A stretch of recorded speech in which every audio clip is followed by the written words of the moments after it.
नमस्कार। तारीख थी 3 नवंबर 1988 और जगह थी देश की राजधानी दिल्ली। सुबह 6:30 बजे विदेश मंत्रालय के दफ्तर में बजी फोन की घंटी ने 60 डिग्री टेम्परेचर के बेहद ठंडे मौसम में जॉइंट सेक्रेटरी कुलदीप सहदेव के माथे पर पसीना ला दिया।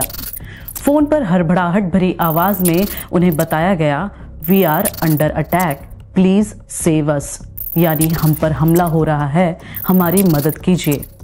मदद की ये गुजारिश नई दिल्ली से लगभग 3000 किलोमीटर दूर बसे एक शहर से आई थी और वो शहर था मालदीव्स की राजधानी माले। गुजारिश करने वाले शख्स ने अपना नाम मौमून अब्दुल गयूम बताया, साथ ही अपनी पहचान मालदीव के दूसरे और मौजूदा राष्ट्रपति के रूप में दर्ज कराई। उस दिन उनकी आवाज में हड़बड़ाहट के साथ दर्द और डर भी मौजूद था। उन्हें सत्ता से हटाकर उनके देश पर कब्जा करने के लिए विद्रोहियों ने उन पर हमला कर दिया था। उनकी जान बचाने के लिए प्रेसिडेंट स्टाफ ने उन्हें सेफ हाउस में रखा था, जहां से वो उस वक्त फोन कर रहे थे। ऐसे मुश्किल वक्त में मदद मांगने पर पड़ोसी देश श्रीलंका, पाकिस्तान और सिंगापुर तीनों ने ही उन्हें किसी भी तरह की मदद देने से साफ मना कर दिया। ब्रिटेन और अमेरिका ने मदद करने का भरोसा तो दिया, लेकिन वहां से मालदीव्स तक कोई मदद पहुंच पाती उससे पहले ही मालदीव्स में डेमोक्रेसी और अब्दुल गयूम का खत्म हो जाना तय था। इसलिए भारत उनकी आखिरी उम्मीद था इस संकट की घड़ी में। सुबह 6:30 बजे मालदीव डेस्क के in charge joint secretary Kuldeep Sahdev को फोन पर मिली सूचना से विदेश मंत्रालय एक्शन में आ गया। उस दौरान प्रधानमंत्री रहे राजीव गांधी, जो 3 नवंबर की सुबह कोलकाता में थे। उन्हें फोन करके जल्द से जल्द दिल्ली आने के लिए कहा गया। उनकी दिल्ली आते ही सुबह 9 बजे एक हाई लेवल की मीटिंग शुरू हुई। साथ ही इंडियन आर्मी को मिशन की तैयारी शुरू करने का ऑर्डर दिया गया। लंच आवर्स तक चली इस मीटिंग के बाद दोपहर के 3:30 बजे भारतीय सेना के लगभग 400 जवानों ने माले के लिए उड़ान भरी। उस दौर का मालदीव्स आज के मालदीव्स की तरह कोई टूरिस्ट डेस्टिनेशन नहीं था और ना ही इंटरनेट या सैटेलाइट नेविगेशन सिस्टम आज जितना आसान था।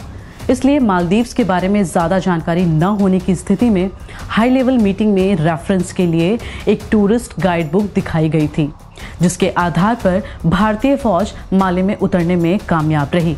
वहां के एयरपोर्ट, सीपोर्ट और सरकारी इमारतों को फौज ने अपने कब्जे में लिया। राष्ट्रपति मौमून अब्दुल गयूम को सुरक्षित ठिकाने तक पहुंचाया और अगली सुबह मास्टरमाइंड अब्दुल्ला लुतीफी को अरेस्ट करके ज्यादातर विद्रोहियों को या तो मार दिया गया या उन्होंने खुद ही सरेंडर कर दिया। अगली सुबह 4 नवंबर को गयूम जब अपने देश और इंटरनेशनल मीडिया को संबोधित कर रहे थे तो उसी वक्त एक संबोधन भारत की संसद में चल रहा था, जिसमें राजीव गांधी ने सदन को बताया कि मालदीव्स हमारा सबसे करीबी और दोस्ताना पड़ोसी है। उसने मदद की अपील की थी। हमें गर्व है कि हमारी सेना उन्हें बचाने में कामयाब रही। यह किस्सा ऑपरेशन कैक्टस का था, जिसके जरिए भारत ने मालदीव्स को बर्बाद होने से बचाया था।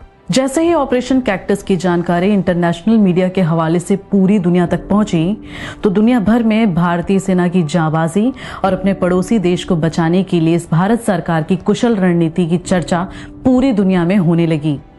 ये भारतीय सेना का पहला ऐसा ऑपरेशन था जहां भारतीय सेना को देश की सीमा से बाहर जाकर किसी और देश के लिए युद्ध करना था। बहुत ही कम समय और बेहद कम जानकारी के बावजूद भारतीय सेना ने अगले दिन का सूरज निकलने से पहले इस मिशन को कंप्लीट कर दिया।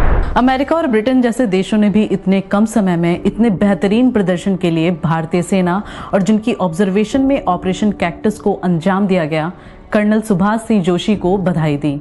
उस वक्त भारत शब्द से लेकर आम भारतीय नागरिकों तक का मालदीव्स में बहुत सम्मान था, लेकिन पिछले 35 वर्षों में वक्त और हालात दोनों बदल गए हैं। लगभग 5.25 लाख की आबादी वाला मालदीव्स अब भारत को आंखें दिखाता है और चीन के नाम की माला जपता है। और इस चीनी जाप के पीछे the China Maldives friendship bridge जैसे प्रोजेक्ट्स हैं, जिसके लिए चाइना मालदीव्स को लोन देता है। लेकिन अपनी इकोनॉमी की ही तरह मालदीव्स की सोच और समझ भी बेहद छोटी है।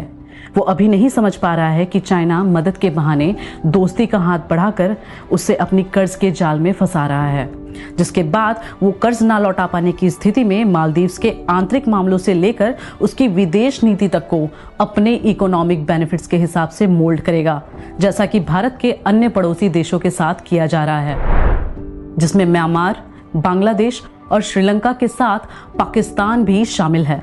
चाइना अपनी बढ़ती इकोनॉमिक पावर का इस्तेमाल करके भारत के पड़ोसी देशों में होने वाले इलेक्शंस में अपना डोमिनेंस रखता है और ये सारी कवायद अरेबियन सी पर भारत की मजबूत पकड़ को कमजोर करने के लिए की जा रही है।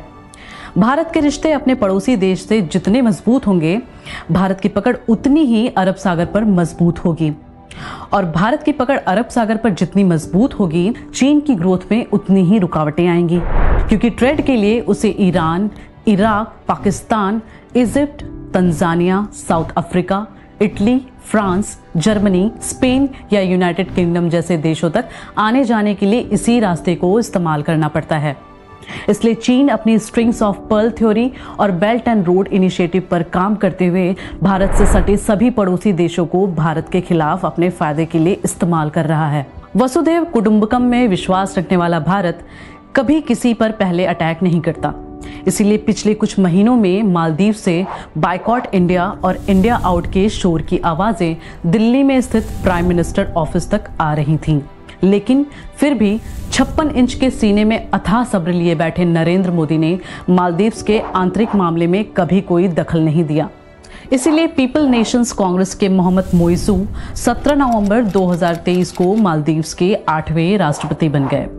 लेकिन उनकी बदकिस्मती ये रही कि सत्ता हाथ में आते ही वो अपने ही देश का इतिहास भूल गए और जो इतिहास को याद नहीं रख पाते, वो भविष्य को बेहतर कभी नहीं बना पाते। वो छोटा सा देश जिस पर मोहम्मद मोइजू आज राज कर रहे हैं, वो भारत द्वारा चलाए गए ऑपरेशन कैक्टस की वजह से ही जिंदा है, वरना वहां भी आज अफगानिस्तान जैसा हाल होता। मालदीव्स जैसा देश चाइना का सपोर्ट पाकर बायकॉट इंडिया या इंडिया आउट जैसे कैंपेन चलाकर अपनी सरकार तो बना सकता है, लेकिन आर्थिक फायदों की नींव पर बनाए गए ये रिश्ते मुसीबत के वक्त में कभी सेल्फलेस हेल्प के लिए साथ नहीं निभाएंगे। रिश्ते हमेशा निस्वार्थ प्रेम भावना के आधार पर बनाने चाहिए, ताकि जरूरत के समय हेल्प लेने या हेल्प देने पर किसी भी तरह का कोई आर्थिक हानि या लाभ का ख्याल मन में हेल्प के लिए बैरियर ना पैदा कर सके। अगर आप ऐसे ही निस्वार्थ दोस्ती का एक सच्चा किस्सा सुनना चाहते हैं तो आई बटन पर क्लिक कर सकते हैं। आज के एपिसोड में इतना ही। अगले एपिसोड में फिर किसी नए किस्से के साथ हाजिर होंगे। तब तक के लिए शुक्रिया। अगर एपिसोड अच्छा लगा हो तो आप लाइक, शेयर और सब्सक्राइब कर सकते हैं। आपका लाइक हमें और बेहतर बनने के लिए मोटिवेट करता है।